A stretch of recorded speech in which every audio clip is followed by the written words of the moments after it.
7:15. It's dark out. The day is done. Hanging out in the kitchen. Looking tanned. Strong and tanned. Heavy lifting all fucking day. Give me a break. I was doing a bunch of weightlifting the month, 6 weeks before coming out here, and it was good because I've done some serious feats of strength out there. I'm just looking at my to-do list. It's kind of, these are my days. I'm here. I got this many days left. And then this micro sub list is all the roof framing details. And then once I get the roof metal on, then I gotta jump to interior walls. And then priority in the end would be a couple code doors, like a man door and a man door, then I'll plywood up the hole so it's somewhat secure and the electrician and plumber can get in there and do their thing. But yeah, just sitting here brainstorming, crunching numbers. Ski building, yeah, ski building's looking kind of good actually. In theory, if I could do the 10 pairs in 40 hours, like I'm talking, at $75 an hour, including material costs and everything, I could sell them for $425. That'd give me $75 an hour. If I sold them for $600, which seems fair, $425, people would be like, what the hell is this? This is a giveaway. $600 is cheap anyway. And if I could do them in 40 hours, that would be $106 an hour, which is pretty good. Which is what I'm going to do my first run. And yeah, so I got this list of like my modes of income. Construction daily, that's like daily, 75 hours, $75 an hour working daily, hourly, keeping the shit going.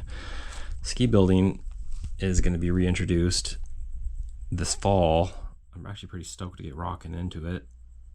There's gonna be a lot of content around that, and I'm looking forward to it. In general, that'll be getting me $106 an hour, which is like a midterm operation. This is daily operations. This is midterm in terms of thinking, and real estate's long term. Just scheming on everything.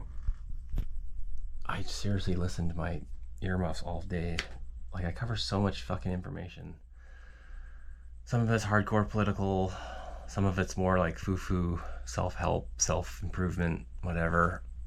Some of it's in between, or business specific, or social content, social media specific. But I'm just focusing on filling my brain with good information.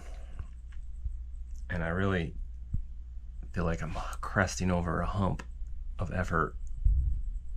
It's been a lot of effort and a lot of uncertainty.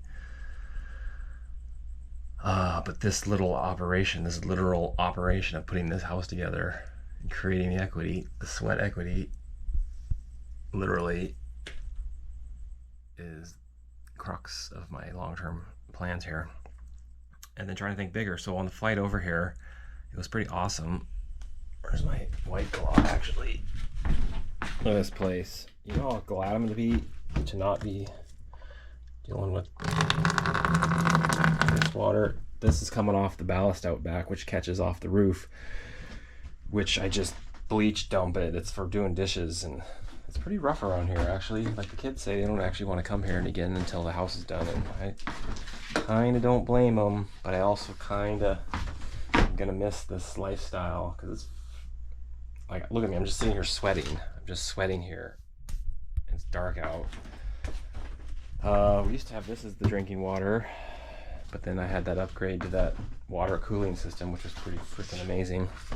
Anyway, as I was saying, on the flight over here, I got bumped up to first class, which is pretty cool because I've been flying so much. They gave me MVP membership or something.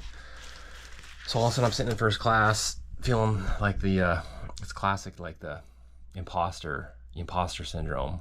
I have it. I'll tell a story. First time I ever flew first class was the same thing.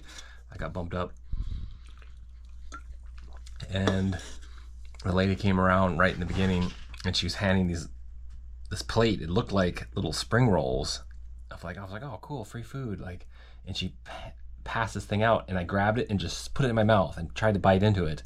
And it turns out it was a warm wet cloth to like wipe my hands or something. So I like chomped into it as if it was a meal, and it wasn't. And she kind of looked at me, and then I like, oh my God, like pretty ridiculous. And then on this one, because you know the stewardesses, are they called stewardesses still? The plane people knew that I had been upgraded. Anyway, it was just kind of funny. But I wasn't. I was like, I'm fucking owning this. As I'm sitting there reading, of all books, the Grant Cardone's 10X. So I knew of the 10X concept of just this like, oh, 10X, I'm a 10X or whatever. It's just business jargon, but I never actually read all about it. And it was super duper awesome. Like my takeaway would be that he was kind of he's like action. Your number one thing you can do is action into whatever it is. Like think big, think 10 times bigger than that, and then just start acting. Even if you don't know what you're talking about, don't know what you're doing. It had kind of a spastic energy to it, but at the same time, I like it. It's like, that's what I'm good at, is like rocking into unknown territory, remaining fearless, and then figuring it out as you go. I've done it in every career I've ever had, being a logger, being a construction person, being a trail builder, and pretend like fake it till you make it, or the illusion of competency. The illusion of competency is my favorite. As I'm building this building out here, solo, epic freaking solo building, realizing I kind of might know what I'm doing actually. It's kind of funny because I'm not really sure that I do. Anyway, and tomorrow's gonna be another hot one. I've got all this framing, so on my list, I'm trying to kill a bunch of this, and then I gotta make another town run because my days are counting down and I'm getting to the wire. So it's go, go, go, go, go, go. Thanks for watching.